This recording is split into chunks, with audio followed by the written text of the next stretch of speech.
Man, what is happening, my YouTube family? Of course, it is your boy B New. I'm coming at you on this Tuesday. And first and foremost, as always, want to send out positive vibrations and blessings to anybody who could be listening. Now, with all that being said, we all know that the Los Angeles Lakers have played 10 games thus far this season. And with that said, that gives you a pretty good barometer on where the Los Angeles Lakers could be as they begin to start this season. Of course, you know, with the new coach and that of JJ Redick, there are going to be some bumps and bruises along the way. So right now, as we get to this 10-game mark, as the Lakers have been off the past 2 days, as they get ready for tomorrow's matchup at home against the Memphis Grizzlies, I thought we could stop and reflect on the Lakers' first 10 games. And I'm telling you right now, the Los Angeles Lakers at 6-4, to me, quite honestly, if you would have said before the season started that the Lakers would be 6-4, then I would have took it, just because, for one, it's above 500. For two, let's just remember when Darvin Ham took over the Los Angeles Lakers, and that was his first time being a head coach. He had been an assistant coach, but not a head coach. And there was bumps and bruises, of course, in the beginning, and the Lakers started off terribly. And I want to say they did have Russell Westbrook, so that made for some additional challenges, but that is in the past. We won't jump into all that. This is not about Darvin Ham. Of course, even though we see the Milwaukee Bucks are going through quite a bit of a struggle over there in their conference with Darvin Ham and Doc Rivers. But anyway, back to what I was saying. If you would have told me right before, put in the comments if you would have took 6-4 prior to the season. Now, if you take a look at the standings right now, the Lakers are currently at their 7th seed at 6-4, and you can see from top to bottom, the West is strictly loaded. And if you look at the Western Conference, you got the Thunder at 9-2. You have the Suns at 8-2. The Warriors at 8-2. The Nuggets 7-3. Seems like they have righted the ship. Of course, the Nuggets didn't start the season off too well. They have bounced back, and none other than, I might have threw just some shade a while ago, what you thought was it Russell Westbrook. But Russell Westbrook, even though he didn't get out of the gates too quickly, he has bounced back and is doing relatively well as the Nuggets have gone on, I believe, a 4-game win streak. And then you have the upstart Rockets, who has been running up and down that court in a very fast-paced offense, 7-4 as well. Grizzlies 7-4, even with Ja Morant injured. We all know the Grizzlies are pretty deep and can play well without them, so they will be a perennial contender throughout the year in the Western Conference with or without Ja Morant, especially with the big center Edie coming in, playing as well as he's been playing. And then you have, of course, the Los Angeles Lakers at 6-4, and then you have a whole nother group of teams that we're almost tied, as we talked about in yesterday's episode, but the Timberwolves at 6-4. Then you had the Clippers after yesterday, 6-5, Kings 6-5 in the 10th spot. Now you're talking about not even in the play-in tournament above 500 team, and that of the Dallas Mavericks, who are the defending Western Conference champions. And then you got the Spurs finally to get to one game below 500, 5-6 in the 12th spot. You are talking about the San Antonio Spurs. Now, if you go back and you look at the Eastern Conference, or should I say currently the Eastern Conference right now, you have a team that is 5-6 that is in the 4 spot. So going back to the Western Conference, I said you have all the way down in the 12th spot, a 5-6 San Antonio team.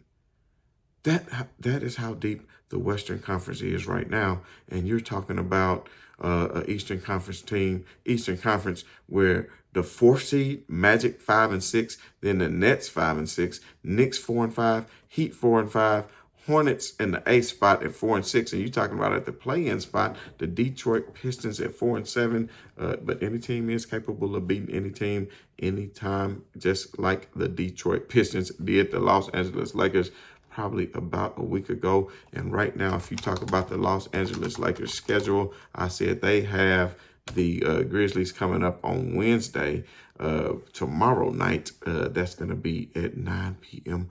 out on the West Coast as the Grizzlies take on the Lakers. The Lakers looking to move to 7-4, and the Lakers are catching breaks. Normally, it's not the Lakers who catch a break, but the Lakers are going to be playing the Grizzlies, a team that is going to be without Ja Morant. The last time the Lakers faced the Grizzlies, the Lakers were without Hachimura, who was sick, and without Anthony Davis, who was going through the planted. I won't even try to say the word, messed up heel. Yeah, let's just say that. And of course, the Lakers will then Saturday take on the Pelicans at the Pelicans. And that, of course, the Pelicans are without Zion Williams right now, who has a strained hamstring and is expected to be out for a couple, a few weeks until he has fully recovered. Then you have the Magic at the Lakers. And of course, the Magic right now, as I just said, as far as the standings, they are the 4th seed, even though they are below 500 at 5-6. And the reason this is because these teams still have to play Western Conference teams twice a year. So some of these teams probably have already played Western Conference teams more than they have normally, maybe even in the first part of the regular season. But at the end of the day, I think things will shake themselves out. I would still imagine that you're going to have a below 500 team make it in probably the 8th spot. So I didn't think the play-in tournament was a bad idea. I, for one, have not always been a proponent of the separating the combining of the conferences and making it, as far as the seeding. But I don't know. I'm starting to think that maybe that is something they should do, because it just doesn't make sense to have a team, let's say the Dallas Mavericks right now, who would be an above 500 team, not even make the play-in tournament, and then an Eastern Conference team to get in. But if that is the case, then the reason why I don't like the idea is because the seeding is still based on scheduling. So as far as logistics, you're talking about all these Eastern Conference teams who play each other. They're all within the Eastern Conference as they play each other. They're going to play each other a lot more than, like I said, playing the other conference teams, which you only play twice a year. So how would you even it all out? Would you say that everybody just plays each other 3 times a year, perhaps? That is something I think would need to be figured out. But if they did do that, then that's something they would have to do. So even if you're talking, 15 teams, 3 times a year, what's that? Somebody help me with my math. That is going to be only 45 games. So no, let's say everybody played each other 4 times a year. So that's 40, that's 80 games. There you go. Instead of 82 games, you knock it back to 80 games. There you go. Look, I just came up with some, man. Let's share that. Speaking of which, if you haven't done so already by now, hit that like, hit that share, hit that subscribe as we continue to talk Los Angeles Lakers basketball on a daily basis, but as well talk about the NBA as a whole. Right now, the Cleveland Cavaliers are looking mighty nice, 12-0 record out of the gate. And a lot of people are saying LeBron James even never did that when he was with Cleveland, even when he had Kyrie and Kevin Love. And hey, it is true. You have to give props up to the Cavaliers, who are playing fantastic basketball, and they actually put it on the Los Angeles Lakers about a week ago. And you know what? I didn't get to see that game, so I can't break it down. I would have liked to see it. I think the Lakers were fully healthy at the time, and they got throttled. So I got the league pass. Maybe I should take some time and go back and look at it. But as you all know, I am quite busy. I'm pretty sure they will be playing again. Of course they will, because like I just alluded to earlier, twice a year is the time that the Eastern and the Western Conference team play each other. Then after the Lakers take on the Magic on Thursday, November the 21st, they will be taking on the road at the Spurs in a matchup that I am going to enjoy watching, and that of Wembanyama up against Anthony Davis.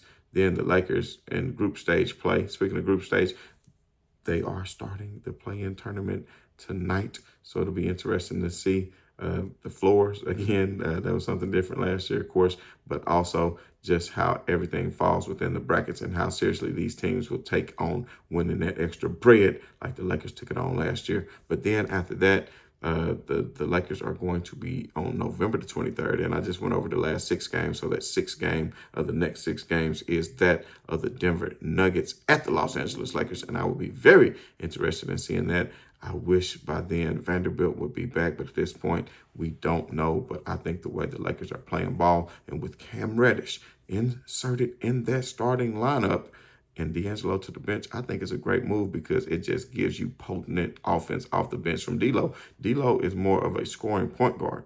And when you're on the floor with the LeBron James and Anthony Davis, you're not going to get as many touches, and you're not necessarily per se a spot-up shooter. You like to get into the flow of your offense. You can catch and shoot. I'm not saying that you can't, but he can dribble and create and shoot and create for others. So just having somebody to D'Lo, I think, is a starter caliber player in this league. It's just when he gets to the playoffs, he's not as physical as he needs to be, because once you get to the playoffs, the competition is very limited. Especially you get to that second round, you're going to be going against some top level point guard competition, and D'Lo is just not been up to mustard. Of course, I'm nowhere in the near stratosphere of hooping as good as a D'Lo, so I'm not trying to knock that man by any means, but just giving my honest opinion of where he lines up compared to other NBA point guards in the league. So D'Lo, if you're watching it, it's not a knock to you. I think you are an absolute great player, but I think the Los Angeles Lakers still need to upgrade at point guard if possible, unless this plan continues to work. Unless you actually really accept their role of being the sixth man,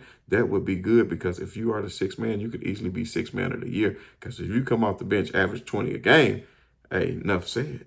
Not many bench players are doing that, and I think D'Angelo Russell could be that, like of the name escapes, Jamal Crawford.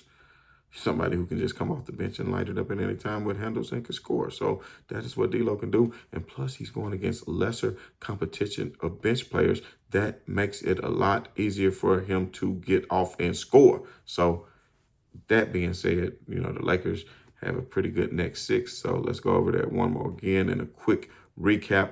Grizzlies, I counted as a W. They're without Ja Morant. Anthony Davis should be back in the fold. I know the Grizzlies get the Lakers a lot, and they hit a lot of threes, so the Lakers will be looking to avenge that. But without Ja Morant and with the addition of Anthony Davis coming back, and it being at home, have to get a nod to the Lakers. Lakers at Pelicans, no Zion, have to give the nod to the Lakers. All this being said is Anthony Davis, if Anthony Davis is healthy, is what I'm saying. Magic at Lakers. I think that's the one the Lakers might slip up on and lose, because it's those teams like the Magic. Unless you got them on film, you're not really used to playing these Eastern Conference opponents, just like they gave up one to Detroit. Could be the very same thing. For if I had to put money on it, I think maybe that'll be one that they'll give up. I think they'll get a victory over the Spurs. I think they'll get a victory at the Jazz, because the Jazz are at the Lakers, and the Nuggets, who have been owning the Lakers. That will be very interesting to see. I won't even call that one yet. We'll wait as we do pregame shows leading up to that matchup for the Lakers against the Denver Nuggets on November the 21st. So, again, the in-season tournament starts this evening. For one, I'm looking forward to it. A lot of great matchups on tonight. As everything kicks off, you got Charlotte at Orlando, you got Miami at Detroit, Atlanta at Boston, New York at Philly, Toronto at Milwaukee. You almost got a full sled tonight. Phoenix at Utah, Minnesota at Portland, Dallas at Golden State, and of course, that's going to top it off on TNT. The Dallas at Golden State game will be a very good game. I will be watching that one if I can. So, like I said, if you haven't done so already, hit that like, hit that share, hit that subscribe. And as always, this is your boy B New. I'm saying right on to the real, and much love to the haters. I'm out.